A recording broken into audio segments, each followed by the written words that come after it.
Howdy folks, Brian Cusco here at Triple B, and today we're talking with Rob Zerkle of Zerkle Reptile Company. And Amy and Rob have been running Zerkle Reptile Company for quite some time. Amy is going to take care of customers while we're doing the interview. Thank you, Amy. I would have loved to have you on too, but I appreciate your dedication to getting questions answered while Rob and I do this interview. So you guys are going to be in for a treat with this one. I've wanted to do this one for years, actually, and finally getting the chance to happen right here at Tinley Reptile Show. So you guys are watching Triple B TV.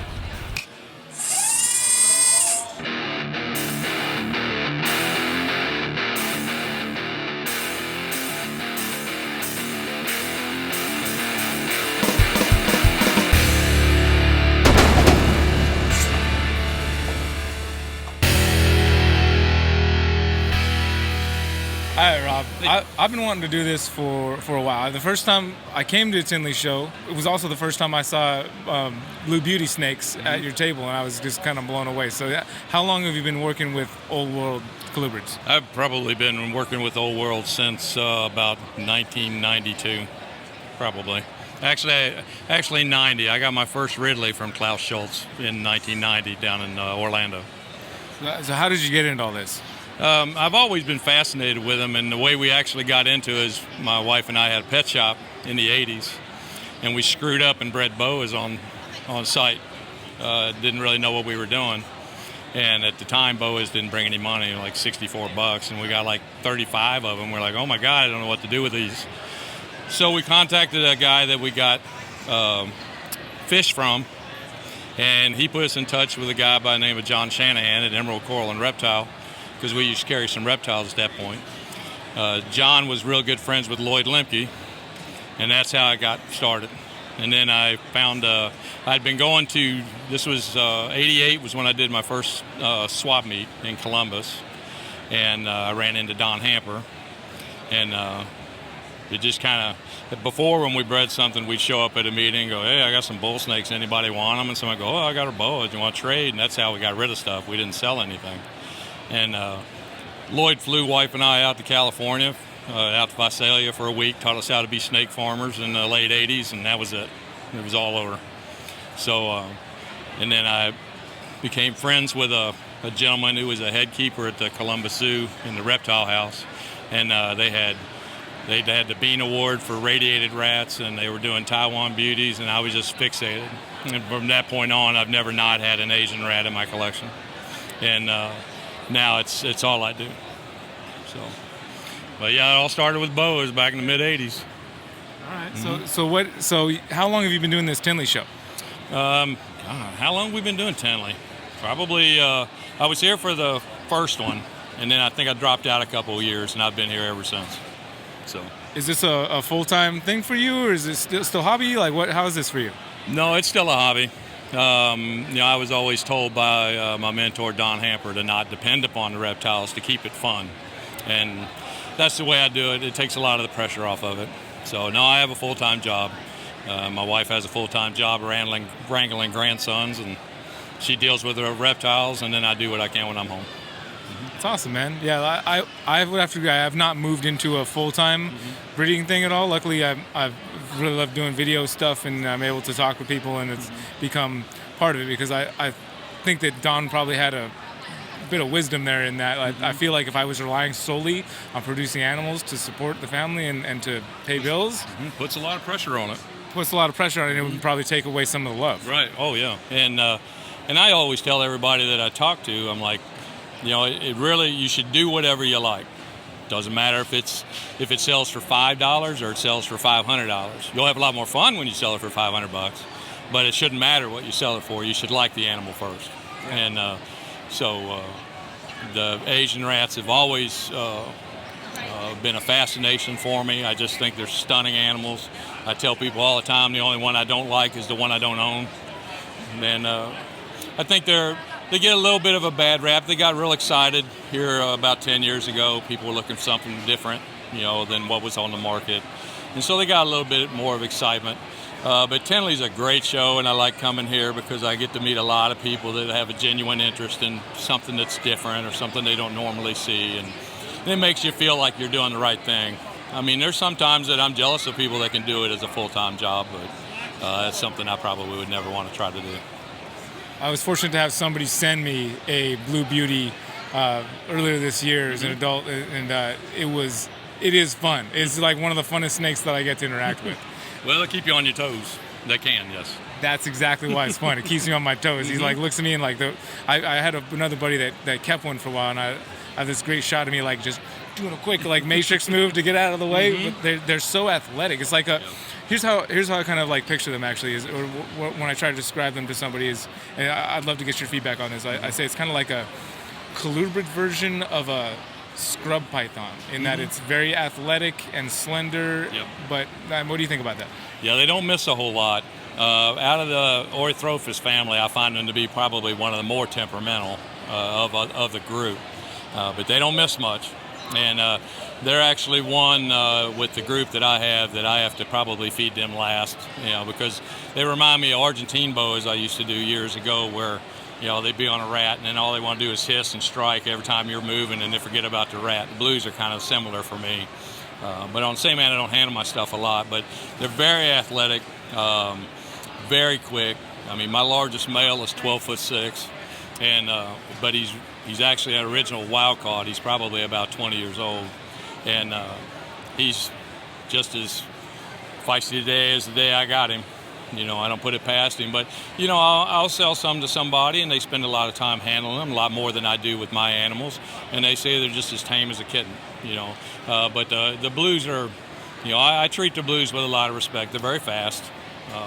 It's very athletic, very arboreal. I mean, like a Taiwan's very heavy-bodied, and they're kind of a slug, quick striker, but a slug. But the Blue Beauties they're fast, and they can go about anywhere they want to go quickly. So. Yeah, I had to get out in the room one time, and my cousin, who doesn't really have much experience with snakes, I saw it on the security camera. I was like, oh, that snake's out. And so I sent him over to the house to wrangle it back in, and he did pretty good for a non-snake handler. But well, they're one that'll take real offense to you trying to stop them from doing something they want to do, where the other ones are kind of just lay there or run. Blue Beauty's usually quick to let you know that they're not happy about whatever you're trying to do. Yeah, I've noticed that. Do you have any animal here at the show that you want to show on the video in particular? Well, I have a line of Chinese beauty snakes that I've been working with for a couple of years that I call Sunglows. They're very high colored. I believe they're on a different allele than a lot of the other Chinese beauties are. It's been a difficult project because I've been working with it now for about 10 years. And in breeding the visuals that I have together, the babies really didn't thrive a lot. So I've had to spend a lot of time going out with unrelated normal stuff and coming back in to try to strengthen these lines. And I finally got babies out that I'm real happy with, that are really solid. But I don't want to put an animal out on the market that I'm not comfortable with. So this is the first year that I've offered them. And I think they're pretty sweet. Can we take a look? Yeah, sure. Has a lot more orange on the front half of it than most of the beauty snakes. Has a real white. I almost think it's a form of T positive or T negative. I haven't had a lot of success running it with the standard issue Chinese beauties, but the aberrancy in the pattern, although I believe this aberrancy is probably more temperature related in the incubation of it, because I've not been able to replicate this. But he's the one that's on my, as a juvenile, he's the one that's on my website. And but I just think he's a real stunning animal. A lot more orange and a lot more pattern definition than you'll see in a lot of the other phases of Chinese beauties. So this is probably the one project I'm really working the hardest with at the moment. I've actually kind of shifted gears with my collection, whereas I used to do a lot of the smaller species of old world stuff, and I just really find myself gravitating more towards the larger stuff. I do a lot of Mullendorfs and king rats and a lot of the beauty snakes, and I'm really finding that that's where my interest is lying. So that's where I've gone a little harder in over the last couple of years and eliminated some smaller projects. Now this is something that the Blue Beauty I have in my house would not be too keen on me doing right here, right now. Right, no. None of mine would either. They probably wouldn't even sit still to let us take a picture of them. But the Blue Beauties, in my opinion, have probably got the worst personality of the whole genus. But it's not often you get blue snakes. So a lot of people are attracted to them because they're so differently colored than anything you see. That's why stuff like blue baron eye is getting very popular. It's just a color that you don't see a whole lot out there. So, but blues are great, but I usually suggest getting them when they're a little smaller, growing up with them and stuff. But the Chinese beauties are probably about the closest thing that we have in what we work with. It's like the corn snakes. We got the most color varieties and patterns and phases in Chinese than we do any of the other of the beauty snake complex. Such a smooth snake. I mean, just such a cool looking animal with its head shape and just like the awareness. Yep. Well, it's just like Taiwan's. Even Taiwan's being a very basic beauty snake. To me, I mean, when you look at them, I'm like, I don't see how anybody can't think it's a beautiful animal. Because it goes from, striping to, to side saddles, back to striping and bright colors. I mean, they're just a stunning animal. And if you want an animal and you don't have any interest in breeding, which is great, I think that's fine too. You can't ask for a better display animal than like a beauty snake if you want to put them in a really nice arboreal type of an enclosure. They'll take advantage of every inch of it, do a lot of climbing, a lot of moving around, and they're not such a big-bodied animal that they destroy the whole thing or tank it over. So they really make great display specimens. Probably, it's one of them things that I can't really tell you why I'm so fascinated with beauty snakes, but they have always been a part of my collection. I've always had them, and I just think they're just a fascinating captive to keep. I think they're appropriately named too. I think so too. Cool, awesome, Rob. Well, I appreciate you taking some time away from the show to talk to us today. Do you have anything you'd like to say to the audience before we get out of here?